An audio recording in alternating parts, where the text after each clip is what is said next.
He's on his phone. No, I'm reading my list. All right. Yeah. Still on a piece of paper. This is Chris from Deus Ex Machina. This is Dave Townsend from Rampant Wolf Games. I had to think about that for a second. I did. We are here with another top 5 list. We are talking about the top 5 worst mechanics. These are mechanics we do not like in games. We do not want to see them, and they may alter our opinions on games and may prevent us from purchasing said games if we find out those mechanics are present. I'm putting a lot of weight on these things. So this is our top 5 worst mechanics. Did you have any problem filling this list up? No. Did you? I did have a problem. Just because there are a couple I hate. It turns out it's not as many. It depends, once again. Almost every one of these, you can find one where it's like not so bad. Yeah. Like, I won't say it yet because I haven't got to the list yet. Ooh. All right. So this is starting with number 5. Number 5. Get some deep narration. Mm-hmm. Number 5. I don't know why I dislike this mechanic. I think it's because I've played games where the mechanic wasn't very good. Mm-hmm. That's simultaneous action selection. Mm-hmm. Now, I'm not talking about the cooperative version of this in something like Robinson Crusoe, where there's no turn, everyone's going off at the same time. No, instead, I am more concerned with the ones where everyone grabs the card, selects the card, reveals the card, and based purely on a little bit of luck. I mean, if you remember what everyone's cards are that they played already, they can draw a card, reveal the card, and then, oh, your card dismisses my card, right? Now, oddly enough, this, once again, a better example of this is Grimslingers, which is a game which very much has it. In the competitive version of this game, which is where simultaneous action selection comes into play, it's a really bad game. Mm-hmm. The cooperative version, which doesn't really need simultaneous action selection because players are cooperative, it's not a big deal. But the whole simultaneous action selection, of course, it's designed to have a player knock out another player and basically have turn elimination. And turn elimination is the one of the worst. It's actually not on my list because it's a side effect. Mm-hmm. No one says, hey, this game has turn elimination. But turn elimination is a horrible side effect of gaming. Yeah. And simultaneous action selection is almost designed to do that. Mm-hmm. A good example of that is Mission Red Planet, which is a game I absolutely utterly despise. I know I'll get a lot of hate. I got some people criticizing me when I did Alien Frontiers. Alien Frontiers is a game that's functionally has an end result identical to Mission Red Planet. You have a planet separated into sectors, and it's area control. How you get to that area control is completely different. One has die placing, the other one has simultaneous action selection. One's one of the greatest games ever made, and the other one is dog shit. So that's my number 5, simultaneous action selection. All right.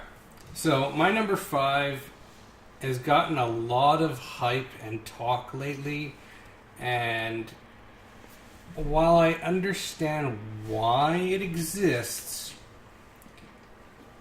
does not mean that I think it should exist. And that's Legacy. Oh, I thought this would be number 1 for you. No. I didn't put it on my list because it kind of got bumped out for other little mechanics. Legacy is a big encompassing mechanic. Yeah. That's a smart. You're smarter than me, Ken. The reason why is I can never understand why you would want to pay money for a game you can play once. Now, having said that, I do own several Legacy games. However, they don't get played. So in our last review, you took a big, massive coiled steamer upon Charterstone. Yes.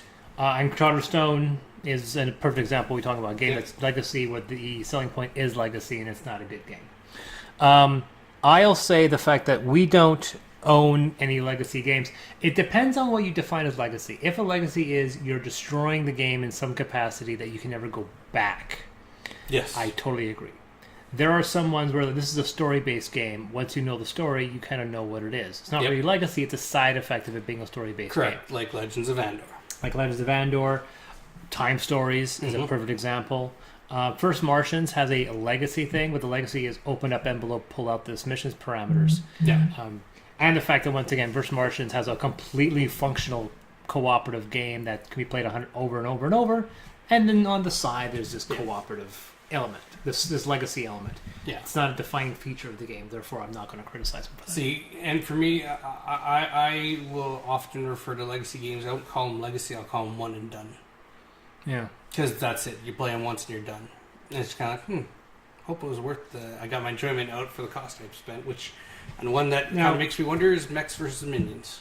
Is that a legacy game? It is a legacy game. I did not know that. Yes, because you play through, and once you've opened up all the stuff, that's the scenarios, you're done. It's got 10 scenarios. Can't just play the scenarios over? Well, you can play them over again, but I mean, you already know what's coming, so... Yeah, it's true, but that thing about Andor is only about $47. And there's 6 missions, and you can buy another couple missions add on to it. I've never really felt that. I know I wouldn't call it legacy, because we could just play it again with other characters, and you can randomize certain elements. So I never figured it was legacy, other than the fact that you know what's going to happen. Gloomhaven is legacy. Yes. But it's such a huge scale legacy. Like, we bought the recharge pack, which is the vinyl sticker, so you can reset it.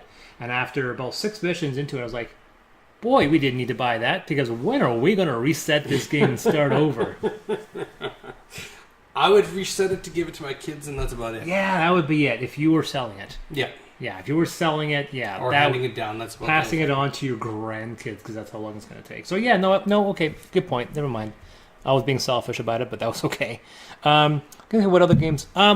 Escape room games. I don't mind those, because they are a legacy game. You play them once and done. But they also, if you know where to buy them, they can cost like $14. Yeah. And I'll tell you right now, the Exit game specifically, that is a bargain for 3 hours of entertainment, because they are a hell of fun. Yeah. I think if we do it that way, that's not bad. Yeah. But a game like Charterstone, where you can play it, or even Pandemic Legacy, you play it 12 times and that's it. Yeah. Well, Pandemic Legacy you play possibly up to 27 times, I think it is. Yeah. Well, because you lose, right? So you got like 4 times to win each month or something. So good point. 4 times. Yeah. So no, that was 48. Yeah. So Legacy definitely. Yeah. All right. Number 4. So my number 4. Once again, following your legacy thing, mine feels so nitpicky in comparison. I went for a mechanic that, I don't know. Like I said, I almost added a generic just dice rolling. Just dice rolling in general. And I was going to make it like, I was trying to see if I could fit it in. And it kind of got to 6. And maybe I should have replaced it with this number 4, which is related to dice, which is Press Your Luck. Mm-hmm. Right? As someone who follows statistics, I wrote a big article about dice rolling and the illusion of control. Mm-hmm. And the fact that one of the things I really dislike is, you get a reroll. Oh, you mean I get an equal chance to fail? Yes. And statistically, it's not as good a reward as people think it is. And I really don't like the idea of rolling in dice to try to even the playing field, because it just adds chaos. Dice is a chaos factor. I don't, and it's a neat factor, but you have to be really careful with how you mitigate it. And Press Your Luck, I'm not a fan of, because a lot of like King of Tokyo, Zombie Dice, you can just roll and be screwed. Yeah. Or I'll roll. Oh, I'm not so screwed. I'll take these. I'll roll again. I'm screwed. It's all about. Okay, the other thing is, there's a lot of dumb chances. You have one choice to make: yes or no. Do I keep going or do I not? If you know statistics, there's a point where you can stop, right? But it's just that's a game that, like looking at Farkle, or Dragon Farkle, and you look at it and you're like, how much of this game's winning state is based? It's the one decision: yes or no. Yep. There's no other choice to make. Yep. I think it's a very weak mechanic. That's Press Your Luck. Okay. So my number 4 is, I know you like this one, hidden co-op elements. So for whatever reason, where it's a co-op game, but I've got to keep something hidden Damn for it, my I gotta add that. cooperative players that I'm playing with. I don't understand it. It doesn't make it a co-op game. It makes it a competitive game, if you want to call it that. Oh, look there. I don't know why. Why did Competitive. I put pressure? I should totally put it. No, the thing is that I think if it wasn't for the fact that I hated these three so much, that would be like almost number one. It goes. That's such a big deal for me. Mm-hmm. Any game that has hidden cards in a cooperative game, I always try to find their justification for it, and they can never justify it other than the fact that if you have open cooperation, the game becomes too easy. And my answer is that if your game is too easy and you have to conceal cards to do it, you made a bad game. You should design your game differently so we don't. And a good example was just last week when we played Time Stories. Time Stories has that very same rule that we see in Gloomhaven and the first edition of Pandemic, and I always thought it was ironic that the later editions took that out. The fact that you can't say verbatim what the card says, but you can say the game says all of the players have a psychic connection, so you can tell them kind of what you have. You can go into a lot of details. You just can't go verbatim. The problem with this, it creates this incredibly massive gray zone where players don't know what they should say and what they shouldn't say. Am I breaking the rules by going verbatim? Mm-hmm. And this ambiguity is a killer. Because you can't define it. It's completely nebulous. And nebulous a mechanic is not a good mechanic. So when we were playing this game, we were in a situation where, holy bloody hell, I was getting really angry. I was getting angry at two of the other players because they weren't sharing anything, because they thought they couldn't. And I said, you can share things. So they give me these loose clues, and I was like, you can say more than that. Please. We're losing this game. And I thought he wasn't supposed to say anything. You have a psychic connection, but you say don't get verbatim. And we were having an argument because we couldn't define what that really meant. What's the line to cross? Yeah. Right? And I got really annoyed at it. And then going back to Gloomhaven, which has the same rule. Yeah. Right? And nobody I know plays with that rule because everyone's like, man, we don't do this in D&D. Why do we have to do it here? Are we cooperating?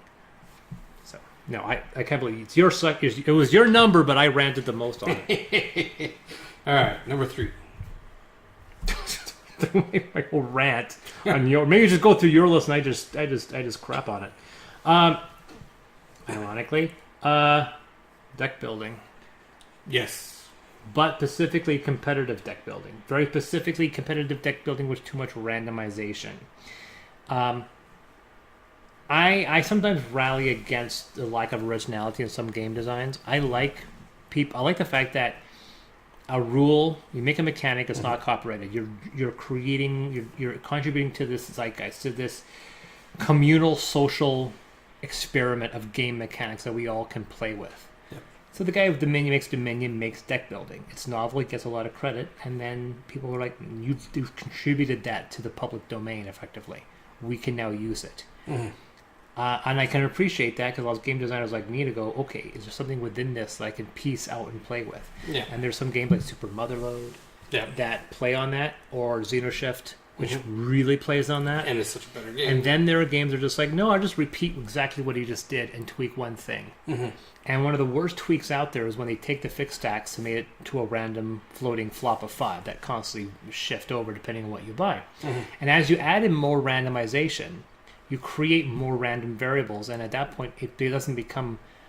you might as well just roll craps and see who rolls highest, because at that point, that's basically what it is. You have very few decisions to make. You have a flop of 5, you have your allotment, and the worst example of that was Harry Potter Legend of Hogwarts, which was a really enjoyable game until you got to the later missions, and then with the new monster expansion, when there's 1, 2, 3, 6 variables on each turn that you have to mess with, and you only have one decision to make. Which card am I going to get? And how am I going to play these in this order? And they've added more and more crazy things that can detriment you. There have been games of Hogwarts where the first round, 2 characters got knocked out. Like in one turn, Nothing. We had no control. That random variable cooked off with this random variable, cooked off with this random variable, and everyone lost 10 health. Yeah. Like, oh, that was a fun game.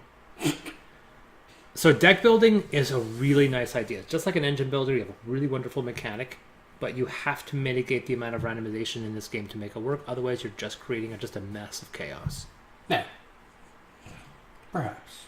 I know you don't agree with that. Considering you just said deck building was one of your favorite mechanics, and I say deck building is good when, like if it's competitive, do super multi-load. If it's cooperative, you can get away with it because cooperative game has a lot more tolerant for more random variables. Cooperative games can have 3 or 4 more random variables. Competitive games shouldn't have very many at all, right? Either have the random variable be the establishment of the setting, the scenario of the game where the resources are randomized. But the randomness of that of the river, the cards and the flop in the center gives it so that it's not always just going to be the person who knows the game the best who wins. And that's my problem with Dominion.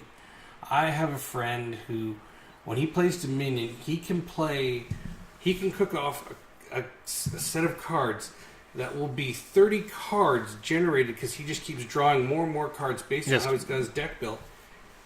And it's just like, all right, so I'll just kind of sit here and twiddle my thumbs while you just win the game. Yeah. And to me, that's a problem because of those set stacks. So I do enjoy the randomness of the center because it breaks that person who has played the game so many times that they can build that engine mechanic. See, my issue there is that randomization then becomes the deciding factor of who wins the game.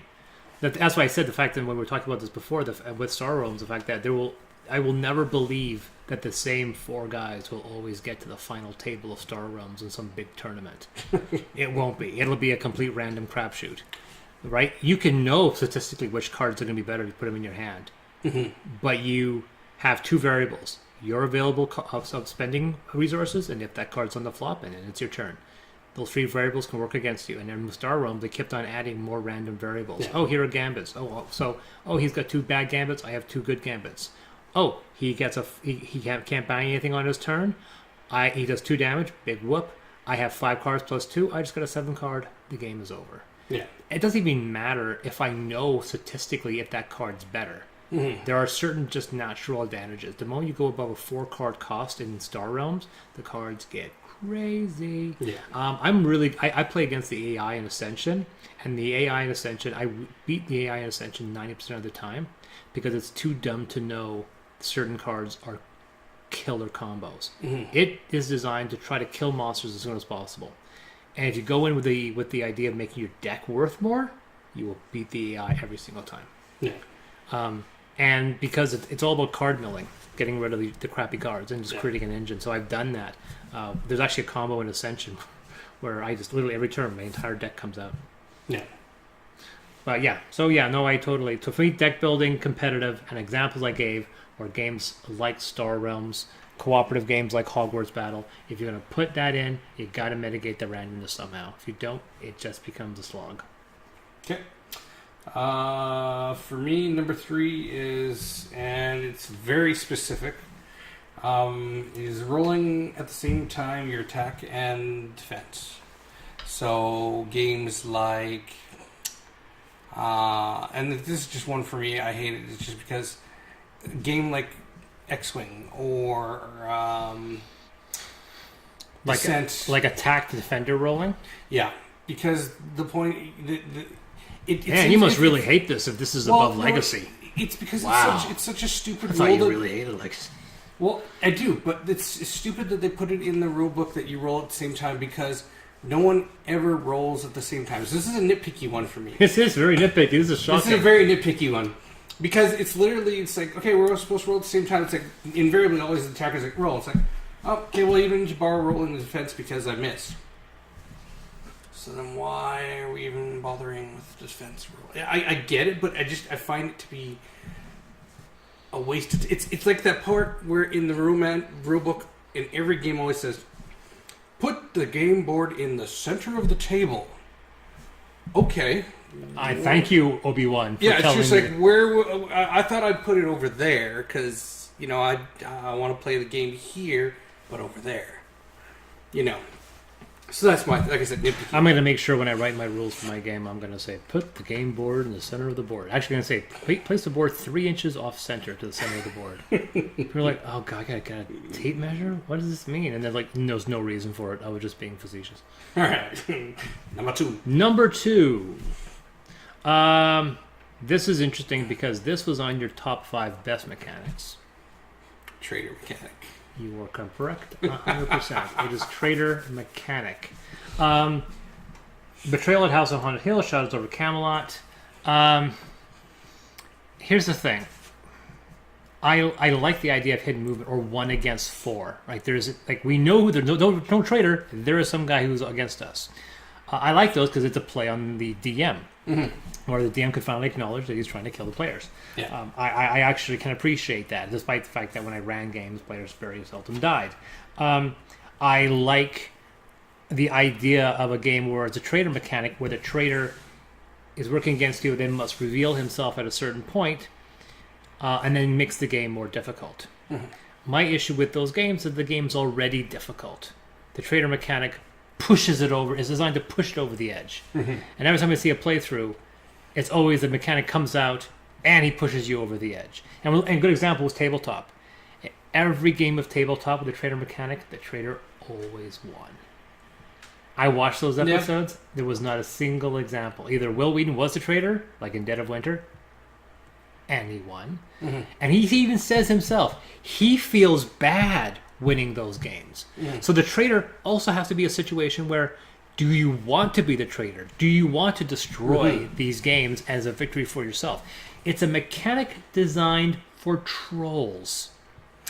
But I don't know, because we played Shadows of Camelot the other night, and you can't say the person who was the traitor was a troll. She wasn't. Well, but I'm she thinking was very helpful. Right at the end, they're just kind of she was. It was a brilliant maneuver. It was. She was brilliant. She paid it. She did not reveal it. She waited until it was near the end. That's how you do it. Yeah. But the point was, we were close to losing the game anyway. She could have just played her time and go, "Oh, I'm the traitor." Just like, yeah. It was like, she was the spot, and and we were the person. She was just like, whoop, into the ocean.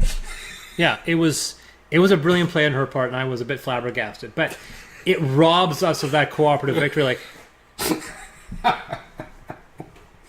And that's one of those things, the fact that I know, like, I paid it to who goes there, and if we get the chance to play it, it's going to be such a grind thing. I know Nicole's going to hate the game. Because she's going to dislike, she's going to be the alien, and she's going to not want to be it. Jen's going to be the alien, and she's going to take way too much pride, and she's going to find a way to infect her husband somehow. And then they'll find a way to get on the boat, kind of thing. Yep. And I'm just going to be like, this is going to suck.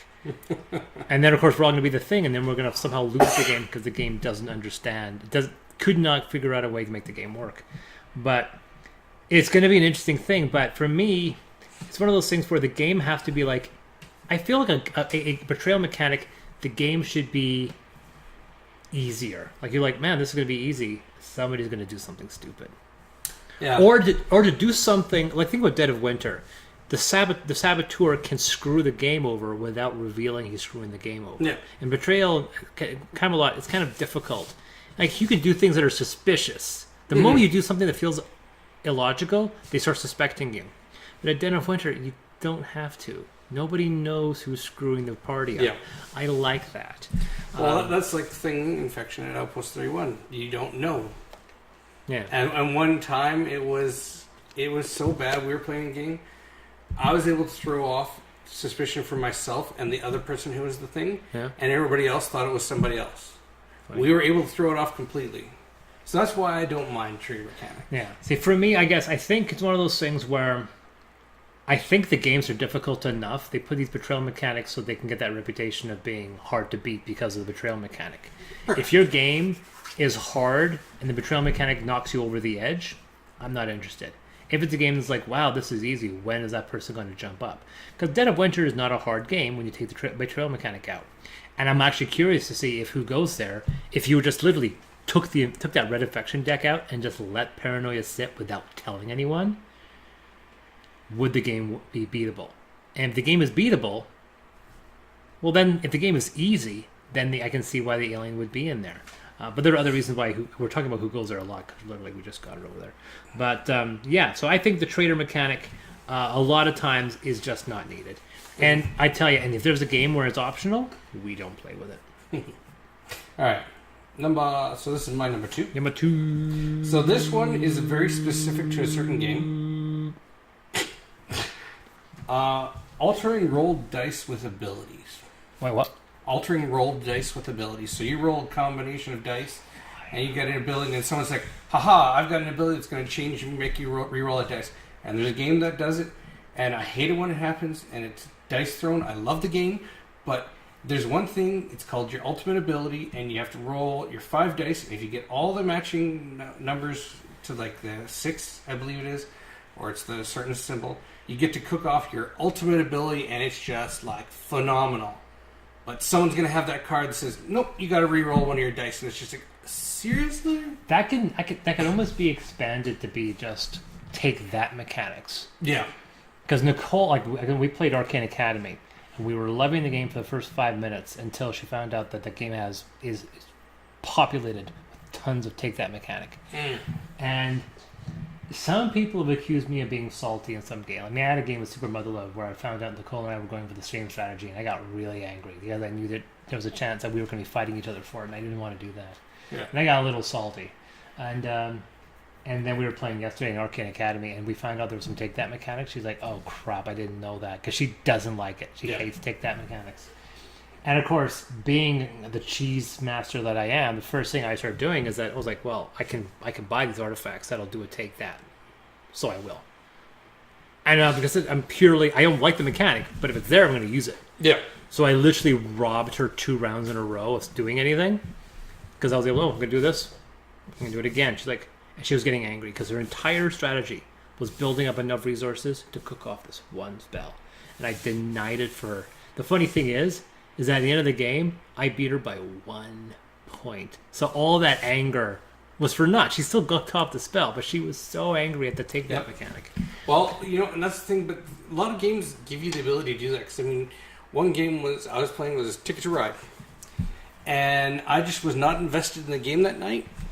And it was just like, okay, well, I can buy a lot of those one train connections that will foul up everybody else's route. And I'll just put my one train here. I'll put my one train here. I'll put my one train here. And everybody's like, seriously? I'm just like, well, it's legit. I can do that. Sabotage. So so your idea, like I said, I was kidding you with the generic thing, but you're talking about specifically a mechanic where you're about to cook off something and somebody can interrupt you and prevent you from doing that. Yeah. I was going more vague and say I don't like any mechanic that allows someone to do that, regardless of what mechanic, whether it be dice or cards or what have you. I mean, what the hell is magic with except one big troll? Oh, interrupt! You can't do that. Yeah, exactly. All right, number one. Oh, Raps rock. I'm gonna do the fire thing once. Just it's effing fire. This is the one that me and Brittany encountered the other night, and I don't know why, but it infuriated me so much that it went whoosh, right to the top of the list. Bag drafting. Bag building? Bag building. Putting stuff in the bag. You don't like bag building? Because I kept pulling the same thing This is a new big thing. Oh. Was it Altiplano? No, Masters of the Galaxy. Oh, yeah. And Altiplano was that's been the big part. Yeah. That's been the big one that came out. But no matter what I did, I kept pulling out useless fucking cubes. You don't like you put the cube out, you put it down, then you draw another cube. What do you you reach in, you draw 3 cubes, you do something with it. If you can't do anything, you throw them back in, you shake the bag, and you pull back out. Guess what? You got the same cubes again. I wouldn't do it that way. But that's the rules. Bag building is just like you take out and you eventually draw your cubes out and then you throw them all back in and you do it again. Yeah, no, this one's Wow, that's a bad make. What's this game called? Master of the Galaxy by I can't remember. You guys made a bad game. Yeah, I want to say it was Game Sloop, but I could be wrong. I was like Game Sloop. Game Sloop. No, it's Ares. It was Ares. Yeah, because Game Sloop made Alien Frontiers, which is one of my favorite. Yeah, no, it was Ares. Yep. And it was just to borrow King's Forge from you. Yeah. So that was my number one. Wow, really? I liked bag building up until that point. Now I hate it. Do you have any other bag building? Because we don't have a single bag. Clank has bag building. Well, blank was a deck building. Clank. But yeah, because as you take wounds, you throw them into the dragon bag or whatever bag, shake them up, you pull them out, and bad stuff happens. My restaurant game was going to be a bag builder, but it was going to be a group bag builder, like everyone's trying to contribute to it. And I kept on pulling out worthless stuff, exactly what you said. Yeah. So I threw the mechanic out and never touched it again. So I can see your point. But then I realized that I was adding too much complexity and I didn't need to do that. So yeah, no, I can see that. I've never tried the mechanic out, but I can see that. Yeah. My number one is such a bad idea. There is no place for it in any game, and no one can justify it any other way. Like, literally, the moment you start justifying it, I'm like, stop. It's almost like... I'm not a racist, but stop. Just stop. You're just going to dig yourself a hole. Like, whenever you make an argument that is without reproach, you're like, no, there's a... No, stop it. You're about to make a fool of yourself. Don't do it. And that is player elimination. Any game where a player is eliminated from the game is never a game you should play. And if it's a 2-player game, 1 player eliminated, that's the end of the game. But a 3-player elimination, how long will that game run? Is it a 15-minute game? Is it a 20-minute game? I would say that unless it's a 5-minute game. I mean, I actually own a few of these. I mean, what is it? The magic, the really goofy magic game where you're letting out spells. People are attacking other people. So there's a moment where there's a player elimination. Mm-hmm.